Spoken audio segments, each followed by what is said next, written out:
good morning, and welcome to P&B Sports Show. I'm Abel Sunday, and I will be doing this with Tom Aroko. Today, we'll be diving into the world of Nigerian basketball with a passionate advocate for change.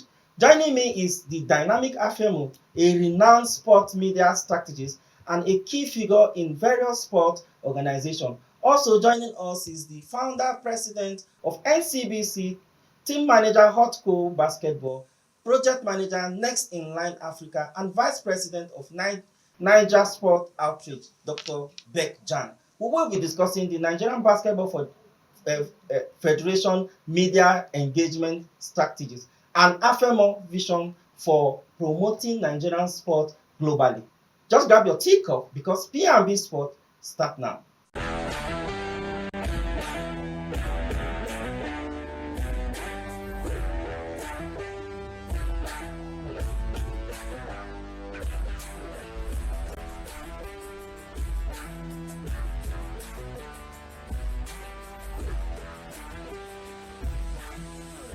You also spoke about sponsorship from people, from friends, organizations. So this is where I come to this question. Do you have any sponsorships from the Nigerian Basketball Federation, from the Sports Commission, Ministry of Sports? Just walk us through it. So for now, we don't have any sponsorship from the ministry or the sports commission. But don't you think that that's a place that you should look into? Yes, that's what we're actually going to look into that. But you know, our idea of the NCBC is seeing how we should take our eyes a little bit off government and face these corporate brands. In America, you don't hear the US government are the ones involved in the NBA. The NBA is made of businessmen. When they brought David Stern, the NBA commissioner, to the NBA league, he has nothing to do with basketball. He was a businessman. The NBA, the team owners came together and brought a business person to come and manage. Yes, that can manage, that can sell the business angle, sell the brand, and bring the brand to the level at which it is today. That's the idea we want to bring on the North Central Basketball Challenge. We have organizations that don't even know how to direct their resources on corporate social responsibilities. We have individuals that are passionate about basketball, they are passionate about sport, but they don't know how to channel it. Back then, we have they are creating an enabling environment for these people to drop their resources. They are scared. Scammers, people that don't even, they'll give money but nothing will happen. They'll say, okay, let's renovate this court or let's build this court, and they won't see the funds. We have instances of that in our federation, but I don't want to talk about that because we have Afiémo as well. So now that's our own idea of seeing how we can channel these funds. We have ex-international players abroad who want to give back to their communities, but they are scared. They send resources and they don't even see it. Someone sent over 300 pairs of shoes, and the next thing we saw the shoes in the market. He was meant to give it to his community, to his court where he grew up from, but he felt there's no need giving back again because these things are not being channeled well. Now this is our idea, understand. Now in every state we want to collaborate with organizations that have been doing programs there or are currently doing programs in these states. Yes. We want to collaborate with the state basketball associations. Now these are the State Basketball Association heads anything basketball in the states. Now we collaborate with them, with these organizations that have been doing programs in each of these states. Then we now intentionally, strategically get these brands that we want to affiliate or advertise their brands on the basketball court. Now in every state we identify these people, get them, they bring their resources, then we can start these leagues, these tournaments, these coaching clinics, you understand. This is the idea. We're trying to manage our time, but just tell us, what should we expect from NCBC, the North Central Basketball Championship? What should we expect from them in the next 5 to 10 years? Awesome. We have a long-term goal. We are not looking at short-term. That's why you see I said we are not just specific on just one state.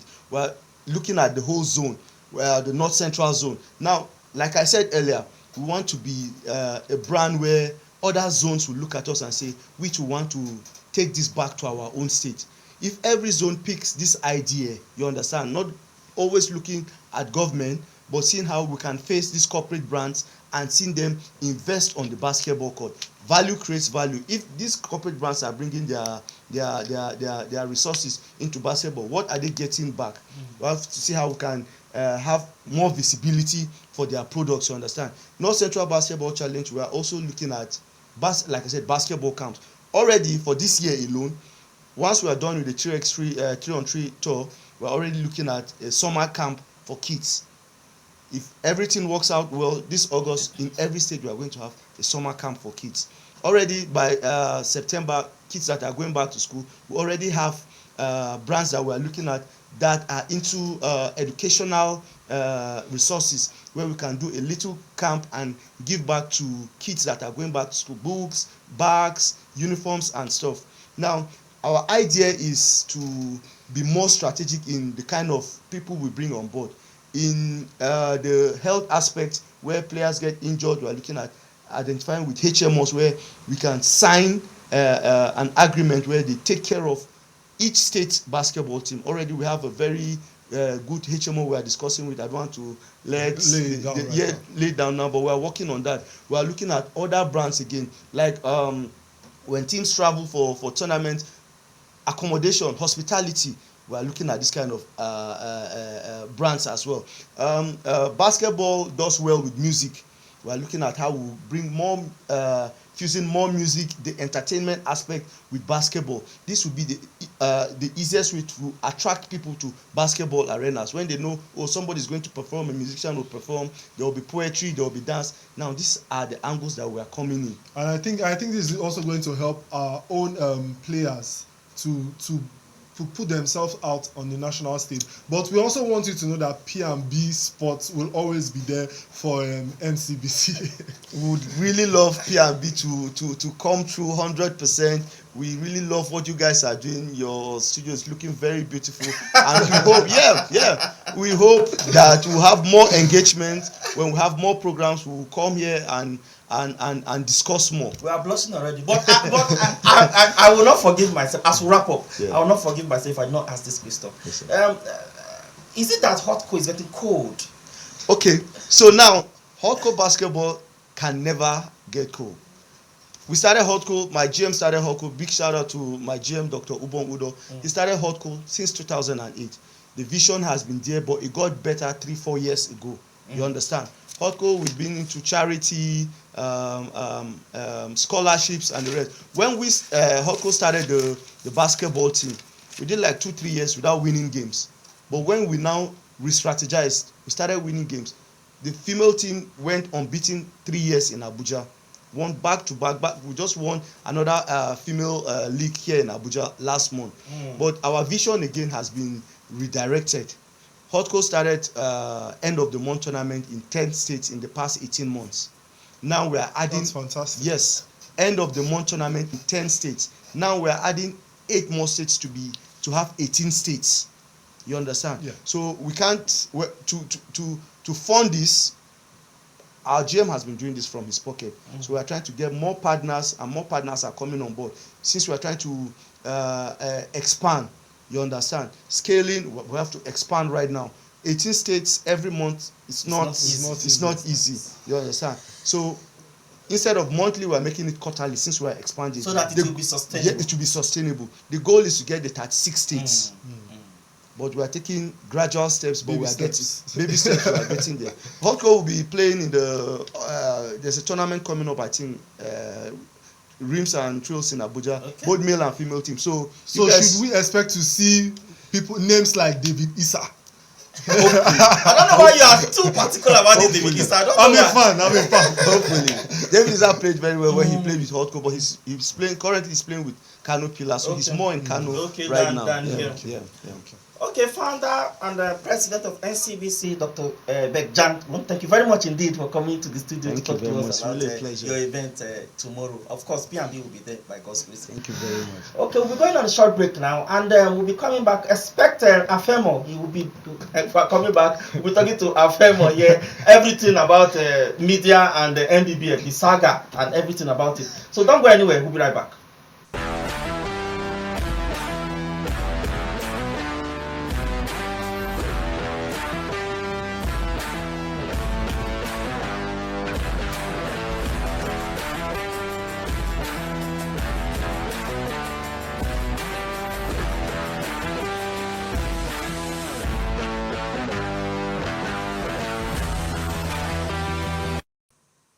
Welcome back. You see P&B Sports right here in Abuja. And of course, we are here with the dynamic Afiémo. El Jefe. Yes. Afiémo, how are you? And it was a wet morning, right? Yes. How do you find your way? Hope you did not encounter traffic. How do you find your way to There the was studio? traffic. So, Serious traffic. So That you was why mean I couldn't Abuja get need it. to do something with that, right? But you can't compare this with Lagos now. No, Abuja is way better than Lagos. Yes. If it's Lagos now, I should still be in traffic by now. So I mean, yeah. So I think we are doing well. Yes, but not entirely well. But we are doing well. Afiémo, we don't have much time. Let's just dive into the conversation. They just concluded Zenith League. And there was a report that the Atlantic Conference was not concluded. So I don't know if you can give us an insight from the. Let's start from there before we go to the main bombshell. That's Okay. the NBBF justice system. Okay. Okay. So I'll be very straightforward with this here. A lot of speculations arose as regards the just concluded Zenith Women's League Phase 1. Phase 1 Atlantic Conference, which was held at Benin City, Edo State. And there were lots of videos that came off at some point, I think towards the ending of the event, where players were asked to leave the gym, and those that were seated were, I think they said, according to reports, allegedly, they removed the chairs from the gym. Yes, and players sat on the floor and they chased them out. And we were able to make some investigation, and we found out that the gym was not paid for, first of all. And secondly, I think the chairs was not also paid for. But later we found out that the person that was supposed to that supplied the chairs did not give his quotation for that. Okay, that was what we found out. He did not give his quotation on time. I think he wanted extra money or so. So that was why he came and Pulled messed the the whole chairs thing off. up. Yes, and then of course the owner, the person in charge of the gym said, "Hey, you've not even paid, so you guys should." So that was how they abandoned the game at that point in time, and then players were asked to leave, and some teams started going home almost immediately, and that was how it ended. But it was 5 teams that came. It's supposed to be 8, right? It's supposed to be 8 because 3 teams pulled out. Of course, the money was too much, and possibly because there was no funding. Of course, you know how the economic system is right now, and not everything we want to throw in such money and when you don't get anything in return. There has to be a give and take. So that's Okay, what it is. let's flip back to a Savannah conference here Okay. in Abuja. And of course, same thing. Well, I was okay. I think the venue, we don't have any issue about venue and chairs here in Abuja. but when I saw the game, to be honest, the quality of the game, that is what I'm trying to say. This is a national league. The quality of the game, what do you have to say about it? The quality of the game. If I'm to rate with the way it was, let's say 6-7 years back, I think it's on the decline. Decline because at this level of our basketball, we should not be having. It felt like a school's competition. Sorry to use the word. From the media perspective, which is where I always come in, it was not camera friendly. There were no fans, even as much as the organizer Okoro said, and I quote, the day before that he's inviting fans to come and watch. It was so surprising that it was just a boring show. Let me use the word, a very boring show, because just players and a few persons around that just came around to watch, and the intensity was not felt. You know, when you're playing, for crying out loud, this is a league. A tier 1 female league, and it is of this magnitude. Then what happens to Division 1 and 2? Oh, I forgot, that one is even dead and buried already. So like I said, it was not really. I mean, I went for like 3 days, 4 days, and I didn't go till the last day because there was no flair, apart from a few about let's say Real Aces and Titans Basketball. Yeah, Air Warriors, so to speak. About 3 teams. The rest were just I think they just came there to make the number.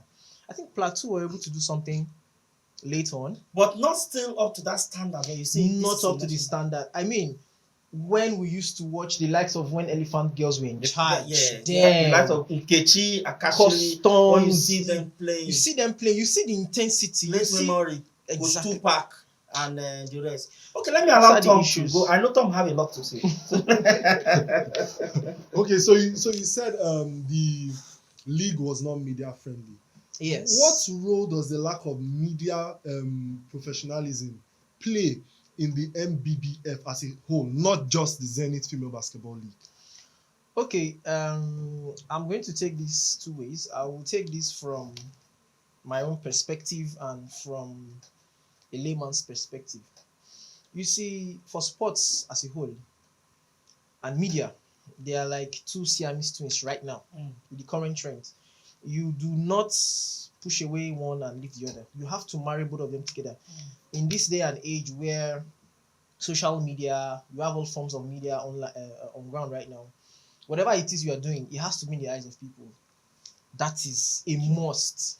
And you cannot rule out the fact radio, TV, print media, especially social media, which is where the Gen Zs, the millennials, and maybe the previous ones before the millennials can always, they access their phones, they can always see things, What I'll say is this, specifically put, the media has a whole lot to play as regards basketball. I'm not going to look at sports right now because it's a normal thing. But for basketball, the media has a lot to play. We are looking for sponsors. We need sponsorship. So what do we have to show these sponsors that, hey, you put in your money, this is what you will get? They need to see something. Now, I believe basketball, MBBF as a whole, they need to harness all forms of media. All forms of media, especially social media. Which is easily accessible. Easily accessible. Quickly accessible.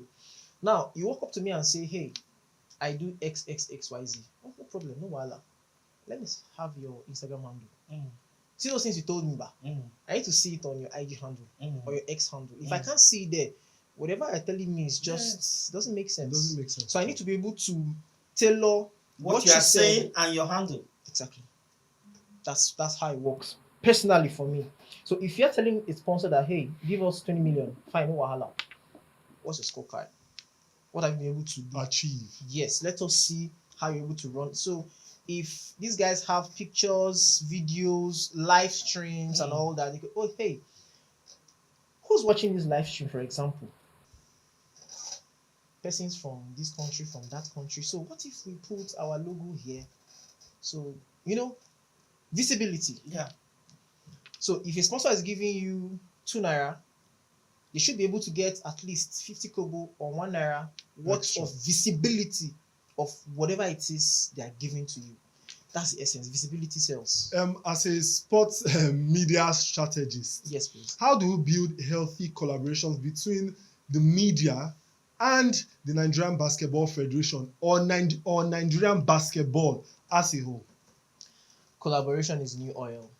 I always say that. And if you ask me, I would say most of these things are not cast on concrete. Sports media is an emerging brand. Basketball media is even taking baby steps right now. Before now, it used to be pictures, small clips. Now it's mostly videos, highlights. Now some of us are taking it a step further by doing streams. Those streams, you cannot delete them except you want to delete them. So they're always there. You can always fall back to watch those games. So I believe you have a suitable partnership that works. We are not asking for XYZ money. Just do the basics. Let there be an understanding. Yes. And believe you me, I know a lot of people who will give their all just to have their camera stand and live stream those games. Apart from live streaming, do video highlights, and people are ready to do it. And they are not asking for too much. Just the bare minimum. People like P&B Sports. P&B Sports, as a matter of fact, I think what you guys are doing has caught my attention, and by the grace of God, we'll see how we can collaborate to further preach the gospel of not just basketball but sports in general. I'll make sure I try to collaborate with you guys as much as possible. So talking about having big money, then I'm very money conscious. Yes. Talking about collaborations, something happened at the Savannah conference. You were about, I must always bring out the fire in you. Something happened at the Savannah conference, and you were going to live stream the game, and all of a sudden you went ballistic. You went ballistic. You released the. That is the word you should use. You just went ballistic. You released a video saying that people want to take your phone. Just walk us through what happened on that day. Well, Mention names, so. well, I will try to be as Diplomatic. calm as possible, because I mean it has passed, and I've moved on. But then we'll not forget the fact that at a particular point on that day, justice was denied, and I say justice because it was an unfair act. It was also not an act of camaraderie and sportsmanship, because I came on my own to see how I can help. I've got the audience and I have the followers, and I thought, okay, well, let me see how I can put this out for people not just here in diaspora. I mean, not everybody can come to the stadium to watch. To watch, true. Some persons are in their offices, but they can tune to their YouTube and they watch. Some persons might be traveling. Some people are, and I said, hey, let me just do this, And while I started, when I strapped up, someone came, one Mr. Olusheye Adebowale. He said he's the so-called NBBF media, whatever. And he came and said he was going to take my phone. Categorically, he said, he wants to trend. I'm like, trend. Did he say it in an hostile manner? Yes, the videos are there on the YouTube page and even on my page. The videos are there. I didn't delete them, so it's not like I'm alleging what he said. He said it, and then I didn't argue diplomatically. I said, hey, you can take the phone if you so want to, and he took it. I didn't drag, I didn't fight, I didn't do anything. And after like 4 minutes, I went downstairs and I took my phone while the live was still on. He said a lot of things on the live, which was what struck my attention. I mean, even if you have to do your job, for example, there are ways you do your job. And then you are not a security personnel. So coming to do the job of security personnel says a whole lot. And I also understood that much later, it was not just him taking my phone. It was a personal fight, like from the MBBF against me, because, in quotes, Afiémo is trying to ask for accountability and transparency, and from the MBBF. From the MBBF, and so they feel slighted by that. So but that's why you are the El Jefe. Well, that's why the justice system of the federation. Not like I'm the justice system of the federation. You flatter me with such big words, but let us put pen to paper now. At some point, as persons in charge, it is always nice and outrightly possible and normal for you to always be transparent with people. We need accountability. Tell us, okay, Zenith League, they gave you so XX amount of money for this, but we are not seeing it, and we are charging teams this amount of money, and people are complaining, and you don't want them to complain. So since you cannot do anything to them, the best you can do is to stop them from covering out that same league which you are looking for sponsors to cover. It doesn't make any sense. Like I told Victor Okoro, who was the brain behind collecting of my phone. But who is Victor Okoro? He should be the MBBF, one of the head honchos there. Should be one of their top men there. He's the person. He was the one that organized this conference for this conference. Like I told him, I said, see, hey, it's weakness. What you just did is an act of weakness. You talk to me. You have an understanding.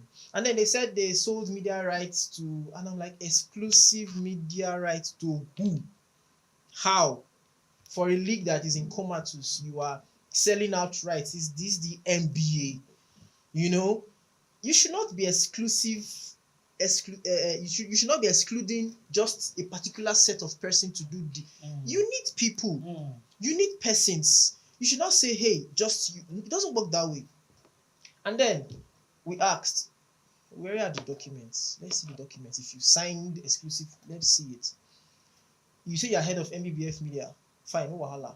Let us see your appointment. You should have such. Do you understand?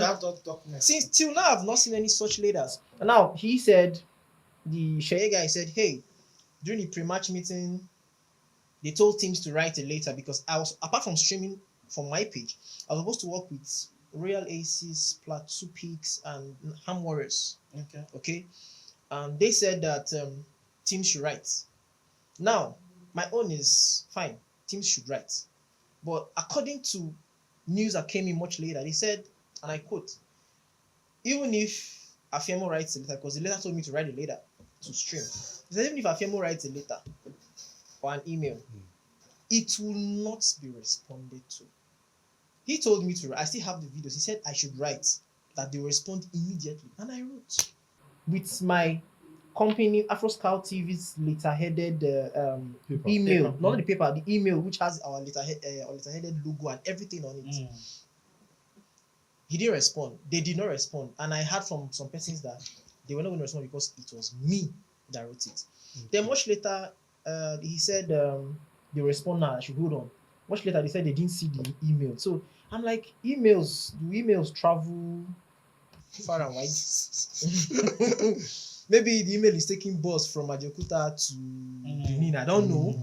But till now, I'm still waiting for the email. And mind you, I did, because as a banker, when you send a first email as an ex-banker, when you send an email and it's not responded to, you do a reminder. I've done 3 reminders. And it has not still been responded to. So moving on from that. Yeah. I know that you also work with the Nigerian Karate Federation. Yes. And you are a sports media strategist. So as a strategist, how do we build healthy relationships between the media and the Nigerian Basketball Federation and Nigerian basketball? Okay, I think we've asked this question before, but I'm going to answer it again for the second time. I'm talking from the point of the Karate Federation. Okay, fine. Okay. Let me quickly put this. Let me just state my experience with these karate guys here. So I was contacted to run media points for them. They had an African championship. It's just like, let me put it, the Nations Cup of karate. We have football Nations Cup. So this is the Nations Cup of karate. We had about over 30 something countries in attendance, and I got the sole rights for that media job. But when I got there, because most of these things you have to use your common sense. When I got there, I saw media guys from different countries. I also saw media guys from the federation, volunteers. I also saw other people from other places that came from Nigeria to work there. I never said, hey, I have the paper now. Even though I was accredited, I had 2 media passes. Like with my name, my date of birth, everything. Still, I didn't say, hey, I'm the person in charge here. No. You're able to work with them. I had my boys that came in from just to work with me. We all together, plus the guys from Morocco, Algeria, South Africa, Burundi. So you get pictures from them, They gave me pictures. From them. They gave me pictures. I gave them. They shared my videos. I shared their videos. We exchanged contacts. It was a synergy. Nobody was point man. In fact, I've not been able to share most of my personal videos. At some point, nobody even knew I was in charge, because I was, normally how I work, when I'm in the field, I remove every form of, hey, your name is Afiémo. I just do my job. I could be lying down and streaming. That's how I work, because people at home that are watching, they don't want to know if you are sick. They don't want to know if your equipment is bad. They want to see the show. The show has to go on. So whatever it is, however you want to get it done, get it done. So juxtaposing that right now with basketball. I mean, basketball, of course, is one of the most popular played sports in the country right now, apart from football. You do not restrict people from covering your event. You can only give them media passes and say, hey, we have a competition coming up. If you want to cover this, please apply. And it doesn't take anything to even apply. An email or a Google Drive form, just like what NCBC did. People just apply. And if you do not want them, you reject their application. It's that simple. But if the person has a track record, you see, emotions don't go with taking logical decisions. And that is where these guys got it all wrong. They have to put in emotions. I mean, if you are my enemy, and I see that we have a business deal that will bring money for both of us, you throw away the enmity. Let's do business. After business, you pick it back. Then if you want to pick it back, so, but I mean, man, at this stage of my career right now, it's all about building bridges. You could building bridges, even though you don't like this person. I even said, see, Sheye is a very close friend of mine. I've heard his stories. I've heard how he has been able to survive a lot of things. So I was surprised that You acted that way. You know, I mean, man, come on. We are young guys. Okay, Afiémo, as we wrap up, because we don't have time again. In I 60 understand. seconds, as we wrap up. Okay. In 60 seconds, you just have to be quick about it. What is your vision in promoting sport globally? Oh, that's has been my dream. I mean, if the dream is not bigger than it, then it's just a mini nightmare. I feel at this point in time, I'm taking it one step at a time, and I hope to collaborate with as many persons as possible, because the vision I have for Nigerian sports is on another level. We want to be able to meet up to world best practices, and by meeting up to those standards, we need gadgets, we need equipment, we need the right persons on board to be able to give us the platform to showcase what it is we can do. We can have the best of hands, but if you don't have the best of equipment, it's nonsense. You will have the best of equipment, and if you don't have the best of hands, it's still nonsense. So you need to be able to join both of them together to get the perfect outcome. Okay, on that note, Sports Media Strategist Afiémo, I want to thank you very much indeed for coming down to the studio to share the part of NBBF story and your own part with us. Thank you so much. And of course, Tom Aroko, thank you for doing this with me. Thank you. It's always a pleasure. That's the start of our show this morning. I'm Abel Sunday, and from me and the entire team right here in Abuja,